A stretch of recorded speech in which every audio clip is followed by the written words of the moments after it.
Selamat datang channel Trading for Better Life. Selain video ini, kami juga mau upload video pada jam 8 malam nanti. Kami analisa satu emiten secara teknikal saat ini masih bergerak tren dan salah satu pemegang saham terbesar mulai melakukan distribusi. Dan di video ini saya coba analisa satu emiten yang pengendalian kembali masuk setelah sebelumnya sempat distribusi. Dan secara teknikal saat ini juga masih bergerak tren. Bagaimana potensi saham uptrend ke depannya? Yuk kita coba pelajari analisanya di video ini. Semoga analisa diberikan ini bisa bermanfaat dan membantu teman-teman dalam mengambil keputusan. Untuk teman-teman belum subscribe channel ini, bisa tekan tombol subscribe agar tidak ketinggalan informasi dan analisis saham terbaru yang di-upload setiap harinya. Di video ini saya kembali akan coba update pergerakan dari saham Brand yang hari Jumat kemarin kembali naik 4% lebih ke 9.550. Secara teknikal bisa kita lihat Brand masih oke secara tren.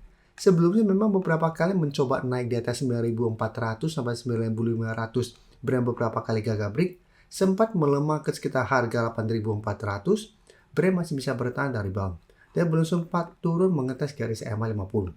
Jadi saat ini garis EMA 50 bisa kita lihat berada di sekitar 8.550. Tapi support kuat saat ini ada di sekitar 8.800. Dan saat ini memang cara candle 9.400 dan 9.500 ini belum terkonfirmasi break. Tapi secara pergerakan saya lihat Brand masih layak untuk coba di hold apabila teman sudah punya. Dan cara tekniknya masih oke, dan jika kita perhatikan broker summary, asing juga terpantau masih terus masuk. Walaupun di broker summary pada kenaikan 4% lebih kemarin ini tidak ada akumulasi maupun distribusi. Dan kalau pemberitaan, salah satu pengendalinya, Green Energy kembali gulung 2 miliar saham Brand. Jadi sebelumnya memang Green Energy melakukan distribusi beberapa kali untuk menaikkan free float, saat ini kembali masuk melakukan akumulasi. Dan memang saat ini Brand mencoba menaikkan free float untuk masuk ke indeks MSCI. Jadi menarik, banyak analis mengatakan bahwa Brand harus mencapai di atas 10.000 untuk masuk ke indeks MSCI. Jadi sehingga potensi untuk naik di atas 10.000 maksudnya saat ini masih lumayan besar. Cara tren masih oke, masih ada akumulasi. Jadi untuk teman-teman yang sudah punya bisa jadikan 10.000 untuk target swing apabila gagal break. Atau misalnya hold saya terus selama Brand kuat di atas 8.800. Atau untuk teman-teman yang mungkin sudah punya di harga bawah bisa jadikan garis EMA 50 untuk trial stopnya. Selama Brand tidak turun ke garis EMA 50, cara tren jam menengah masih oke. Sekarang kita lihat BRPT. BRPT cara teknikal juga saat ini masih bergerak sangat tren. Satu minggu ini memang terpantau mulai sideways karena masih mencoba naik di atas 3.850. Pada perdagangan hari Jumat ini juga candle merah dan berada tepat di resisten ini. Tapi untuk tren jam menengah ini masih bergerak sangat tren. Jadi belum ada tanda-tanda patah tren. Jadi untuk yang sudah punya masih bisa jadikan 3.500 untuk trial stop untuk jangka pendeknya.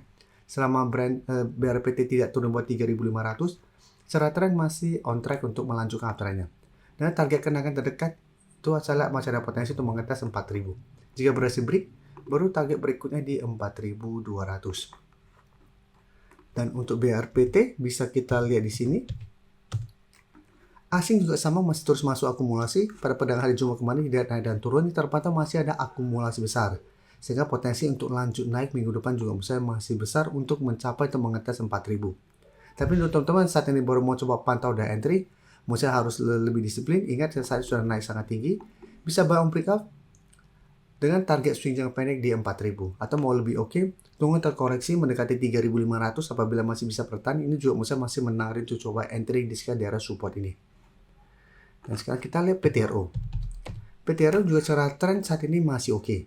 Jadi masih bergerak sangat uptrend juga. Dan untuk PTRO saat ini juga mencoba naik di atas resisten di 7.000. Bisa kita lihat di sini beberapa kali juga menyentuh 7.000, mencoba break ini masih gagal. Hari Jumat kembali naik hampir 6% ke 7.150. Jadi kenaikan ini memang belum mengkonfirmasi PTRO berhasil break 7.000. Dan secara tren juga masih oke. Dan jika kita perhatikan broker summary untuk PTRO, bisa kita lihat di sini satu minggu terakhir ini asing memang terpantau mulai keluar dan di broker sama terpantau ini ternyata tidak ada akumulasi. Jadi untuk PTRO, ingat cara candle ini belum terkonfirmasi break apabila ternyata minggu depan gagal break. Cara pergerakan saya lihat tetap masih ada potensi untuk turun mengetes 6.400 sampai sekitar 6.300. Jadi walaupun turun, misalnya penurunan wajar. Dan mana ini kesempatan untuk coba tunggu di support ini apabila PTRO masih bisa bertahan dari rebound. Karena untuk tren jangka menengah saya lihat selama masih kuat di atas 6.000.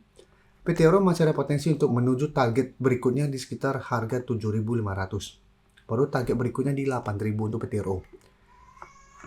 Dan sekarang kita akan coba analisa atau update saham Ratu yang hari Jumat juga bergerak naik lumayan tinggi, 13% lebih ke 6.850. Bisa kita lihat di grafik, sebelumnya Ratu memang mencoba break garis EMA 50 150 gagal break, sempat melemah di bawah 6.000, tapi 1 minggu terakhir ini Ratu berhasil bangkit naik di atas 6.000 dan kenaikan 13% lebih ini membuat Ratu berhasil naik di atas garis EMA 50 150. Malah kenaikan 13% lebih ini membuat Ratu mencapai resistance berikutnya di 6.800. Tapi jika kita perhatikan di broker summary untuk Ratu, asing terpantau malah keluar. Dalam 2 minggu terakhir asing masih terus keluar dan di broker summary juga terpantau kenaikan 13% lebih ini tidak ada akumulasi. Jadi untuk Ratu apabila teman-teman sudah punya, misalnya saat ini masih layak coba di hold, secara teknikal memang belum terkonfirmasi garis EMA 50 150 terlewati. Tapi minimal selama masih kuat di atas 6.400, Ratu saya lihat masih berpotensi untuk break dan mulai bergerak trend. Dengan target kenaikan berikutnya saya lihat masih ada potensi ke 7.200. Jadi untuk teman-teman yang mungkin 1 minggu ini belum coba pantau saham Ratu dan saat ini baru mau coba pantau, misalnya lebih oke saat ini adalah tunggu Ratu terkoreksi ke sekitar 6.400 sampai 6.500. Pada saat terkoreksi jika terpantau Ratu masih bisa bertanda rebound, misalnya masih menarik untuk coba entry. Sebelum saya lanjut analisis saham berikutnya, saya ingin memberikan sedikit informasi bahwa saat ini channel YouTube Trading for Better Life sudah mempunyai fitur membership. Jadi fitur membership ini apabila teman-teman mau join, bisa tekan tombol join ini. Bisa kita lihat di sini. Cukup dengan 29.900 atau 30.000 per bulan, teman-teman akan menjadi bagian atau member dari channel YouTube Trading for Better Life. Jadi teman-teman bantu mensupport channel ini. Dan dengan menjadi member, teman-teman akan mendapatkan live streaming setiap hari Minggu pada jam 9 malam. Untuk informasi lebih lanjut, teman-teman bisa pelajari di video ini. Untuk teman-teman yang baru mensubscribe atau viewer baru dari channel ini, banyak yang bertanya, Pak, aplikasi yang dipakai apa sih? Bagaimana cara menentukan EMA 50 dan 150 dan sebagainya? Teman-teman bisa klik bagian playlist ini. Jadi teman-teman bisa cari channel Trading for Better Life, klik playlistnya. Di playlist ini banyak video-video edukasi yang teman-teman bisa pelajari. Jadi untuk aplikasi yang dipakai maupun cara baca candle, teknik analisis, bandarmologi semua ada di sini. Jadi teman-teman bisa coba cari di playlist untuk pelajari video-video edukasi yang sudah pernah kami bagikan sebelumnya. Terima kasih telah menonton video ini. Like dan share video ini bila bermanfaat bagi teman-teman dan support channel ini dengan cara tekan tombol subscribe agar channel ini bisa makin berkembang dan bisa membantu lebih banyak orang lagi. Terima kasih.